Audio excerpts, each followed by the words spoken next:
اب یہ قانون کیوں بنایا؟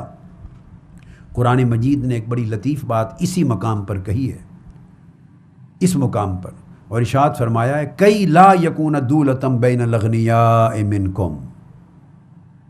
یہ جو ایکسپینڈ کر دیا حقداروں کا پورا دائرہ.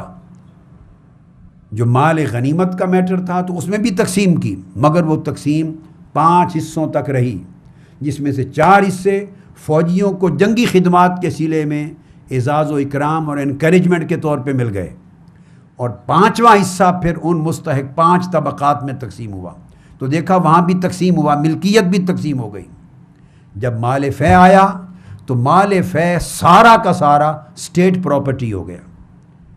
یہ کسی انڈیویجول کی ملکیت ہی نہیں ہے، مال فے یہ اسٹیٹ پراپرٹی ہے. ایک اسٹیٹ ٹرسٹ قائم ہو گیا ہے اب مال فے سے. پبلک ایکسچیکر سرکاری خزانہ بن گیا ہے. تو مال فے کا مطلب سرکاری خزانہ میں جاتا تھا. یہ کسی کی پرسنل اونرشپ نہیں ہوتی تھی. اور اس میں سے جو میں نے آپ کو پہلے عرض کر دیا کہ دیکھیے کہ جس طرح مال غنیمت میں 4 حصے فوجیوں کو ملے اور 1 حصہ 5 طبقات میں تقسیم ہوا، اس کے برعکس مال فے میں اسی طرح 4 حصے آقا علیہ السلام قومی، اجتماعی، معاشرتی، ریاستی اخراجات کو پورا کرنے پہ خرچ کرتے تھے، جس سے فوج کی دفاعی ضروریات پوری ہوتی. میں نے عرض کر دیا آپ کو، پہلے دہرا رہا ہوں، کنویں کھودے جاتے، نہریں کھودی جاتی. آج جیسے پل بنائیں، انفراسٹرکچر ہے سوسائٹی کا، جو اجتماعی ضروریات ہوتی، جنگی دفاعی ضروریات سمیت گورنمنٹ کی، سوسائٹی کی، ریاست کی، وہ پوری کی جاتی تھی 4 مدات سے، 4 حصوں سے، اور 1 حصہ ان طبقات کی معاشی کفالت پہ خرچ کیا جاتا تھا، ٹرانسفر آف اونرشپ کیے بغیر. اب آپ نے دیکھا دونوں طرف ضابطہ ایک ہے. جو مال غنیمت کے طور پہ آ رہا ہے یا جو مال فے کے طور پہ آ رہا ہے، ادھر بھی تقسیم ہو رہا ہے مگر ود پروپرائٹری رائٹس. ادھر بھی تقسیم ہو رہا ہے مگر وہ تقسیم صرف اس کی انکم کی تقسیم ہے، کفالت کے لیے. کیوں؟ اب قرآن مجید نے یہاں فلسفی بیان کی ہے. اگر مال فے، اب آپ دیکھیے قرآن مجید نے جو مال فے کا پورا کنسیپٹ دے دیا، اور آقا علیہ السلام نے ایک اپنی سنت وضع کر دی کہ ان پہلے 4 حصوں سے دفاع کی خراجات پورے ہو رہے ہیں، فوج کی ضروریات پوری ہو رہی ہیں، نہریں کھودی جا رہی ہیں، کنویں کھودے جا رہے ہیں، اجتماعی ریاستی ضروریات کی کفالت ہو رہی ہے. کیوں؟ As head of the state آپ اس کے امین تھے، متصرف تھے. اور جب آپ کا وصال ہو گیا، یہی تصرف بطور امانت آنے والے خلیفہ اور نائب کا ہوگا. As head of the state personal مالک کوئی نہیں ہوگا. وراثت اس مال میں ہوتی ہے جو کسی کی ذاتی ملکیت ہو. ہبہ اس مال کا کیا جاتا ہے جو کسی کی ذاتی ملکیت ہو.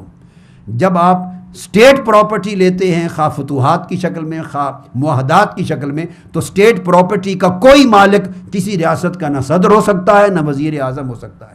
ہیڈ آف دا اسٹیٹ کبھی اس کا ذاتی مالک نہیں ہوتا کہ جس کو چاہے اولاد کو ہبہ کر دے یا اس کی وراثت میں اس کی اولاد کو چلا جائے. نہیں، یہ تو امانت کے اصول کے خلاف ہے. وہ اس کا مالک و متصرف ہے پوری قوم کی امانت کے اوپر امین ہونے کے ناطے.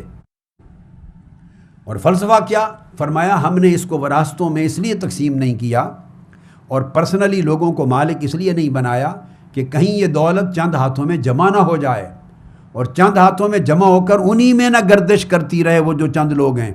10ویں آیت جو آگے آئی سورہ الحشر کی، اس میں فرمایا کہ یہ نہ سمجھنا کہ مال فے صرف ان طبقات کو مالی کفالت کی جائے گی جو آج موجود ہیں. نہیں، فرمایا کہ یہ قرآن مجید اشارت النص سے، دلالت النص سے، اقتضاء النص سے، حتیٰ کہ عبارت النص سے یہ بات واضح کر رہا ہے کہ مال فے وہ مال ہے، وہ قومی خزانہ ہے جس سے تمہاری بعد آنے والی نسلوں کی ضروریات بھی پوری ہونی ہے. اس سے یعنی مال فے کے ذریعے گویا ویلفیئر سٹیٹ کا تصور ڈیولپ کیا جا رہا تھا. ویلفیئر سٹیٹ کا ایک سوشل انکم سپورٹ کا کنسیپٹ تصور ڈیولپ کیا جا رہا تھا. سوسائٹی کے تمام موجود اور آنے والے وقتوں کے حاجت مندوں کی ضروریات کی سرکاری سطح پہ کفالت کا نظام وضع کیا جا رہا تھا. یہ ہے مال فے. اس میں اموال خیبر بھی تھے، اس میں اموال فدق بھی تھے، اس میں اموال بنو قریظہ بھی تھے، بنو نذیر بھی تھے اور ارینا کے بھی تھے، اموال فے تھے. تو قرآن مجید نے کہا کہ ہم نے اس کو گردش دولت کے نظام کا اصول بنا دیا۔ اب یہاں اس سے بعد اگلی آیت کریمہ اسی مقام پر آئی ہے سورہ الحشر میں، مال فے کی تعریف کی اللہ رب العزت نے، اور اس کے بعد پھر اس کے حصے دار 5 بتائے۔ پھر اگلی آیت میں مہاجرین صحابہ کرام میں سے حاجت مندوں کو حصے دار بنایا، حقدار۔ اس سے اگلی آیت میں انصار صحابہ میں سے ضرورت مندوں کو حقدار بنایا۔ اس سے اگلی آیت میں جو آج موجود نہیں بعد میں آئیں گے، تابعین، اتباع التابعین، ان کو حقدار ٹھہرایا مال فے کا اگلی نسلوں میں۔ یہ سارا کچھ بیان کر کے گردش دولت کا نظام، یہ حکم مال فے پر لگایا ہے۔ یہ چیز مال غنیمت کے باب میں سورہ انفال میں بیان نہیں کی۔ بڑی سگنیفیکنٹ چیز ہے، یہ سمجھنے سے تعلق ہے اس کا۔ اموال غنیمت میں یہ بات نہیں کی سورہ انفال میں، اس لیے نہیں کی کہ وہاں اونرشپ ٹرانسفر ہو رہی ہے، تو اونرشپ جب ٹرانسفر ہو جاتی ہے تو پھر ہبہ بھی چلتا ہے، وراثت بھی چلتی ہے۔ کوئی چاہے جس کو گفٹ کر دے، اور چاہے تو اس کی ڈیتھ کے بعد اس کی وراثت ہو جائے، تو جہاں ملکیت مل جائے وہاں وراثت ہبہ دونوں جائز ہیں، اور جہاں ذاتی ملکیت ہی نہیں ہے وہاں نہ وراثت جائز ہے نہ ہبہ جائز ہے۔ وہ سرکاری ملکیت ہے، ریاستی ملکیت ہے، قومی ملکیت ہے۔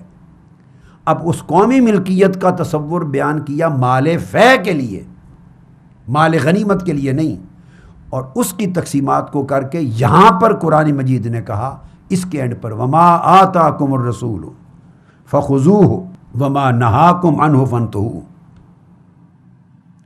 یہ بات کیوں کہی؟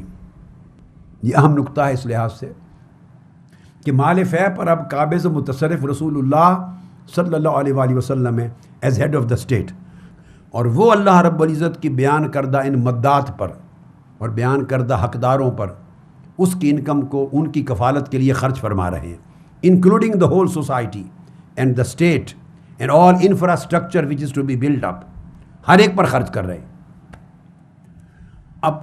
اب چونکہ آقا علیہ السلام کی طرف سے جا رہا ہے، یہ سبب بنا مغالطے کا، لگ سکتا ہے مغالطہ، چونکہ غنیمت کے مال تقسیم ہو جاتے تھے اور مال فے آقا علیہ السلام کے دست تصرف میں رہتا تھا، ایک مغالطے کا پیدا ہو جانا فطری امر تھا بعض بنو ہاشم میں کہ شاید یہ آقا علیہ السلام کی ملکیت ہے، خاصتاً لرسول اللہ کا معنی یہ ہے۔ وہ فرق سمجھنے میں مغالطہ لگ سکتا ہے کہ شاید یہ ملکیت ہے یا ٹرسٹ پراپرٹی ہے اسٹیٹ، اور آقا علیہ السلام بطور ہیڈ آف دا اسٹیٹ اس کے قابض و متصرف ہیں۔ اس لیے قرآن نے کہا کہ جو کچھ رسول تمہیں دے دے وہ لے لیا کرو، اور جس سے روک دے وہ رک جایا کرو۔ نہ رسول کے دینے پر اعتراض کرو نہ دینے پر اعتراض کرو، یہ تقسیم حسب منشا، رسول جس کو جتنا حقدار سمجھے، جس مد کو جتنا ضرورت مند جانے اس پر اتنا خرچ کرے گا ان کی کفالت میں، یہ رسول کا اختیار ہے، کوئی چیلنج نہیں کر سکتا۔ اب اس مقام پر قرآن کہتا ہے ما آتاکم الرسول فخذوہ، اس کا حکم عمومی بھی ہے جو آقا علیہ السلام کے ہر حکم اور ہر سنت پر اس کا اطلاق ہوتا ہے، مگر جو خاص شان ورود اس آیت کریمہ کا ہے وہ اموال فے کی تقسیم کے بیان کے بعد ہے۔ رسول جو تمہیں دے لے لو، جس سے منع کرے رک جاؤ۔ اس کا مطلب اس آیت کریمہ کا یہ تھا کہ کسی کو دینے یا نہ دینے اور تقسیم کرنے اور کفالت کرنے کی ذمہ داری مال فے اس سرکاری خزانے میں سے یہ رسول کی ذمہ داری ہے، اور جب رسول ظاہری طور پہ اس دنیا سے وفات پا جائیں گے تو یہی فریضہ اسٹیٹ ٹرسٹ کا، اس امانت کا، سرکاری خزانے کا، یہ فریضہ پھر ان کا خلیفہ جو بھی ہوگا وہ نبھائے گا، پھر ان کا نائب نبھائے گا۔ تو اس طرح تھرو آؤٹ، چونکہ نسلاً بعد نسلاً آقا علیہ السلام کے نائبین اور خلفاء اس پر متصرف ہوتے رہیں گے، جس کی وجہ سے آنے والی نسلیں بھی اس سے فائدہ اٹھانے کے قابل رہیں گی۔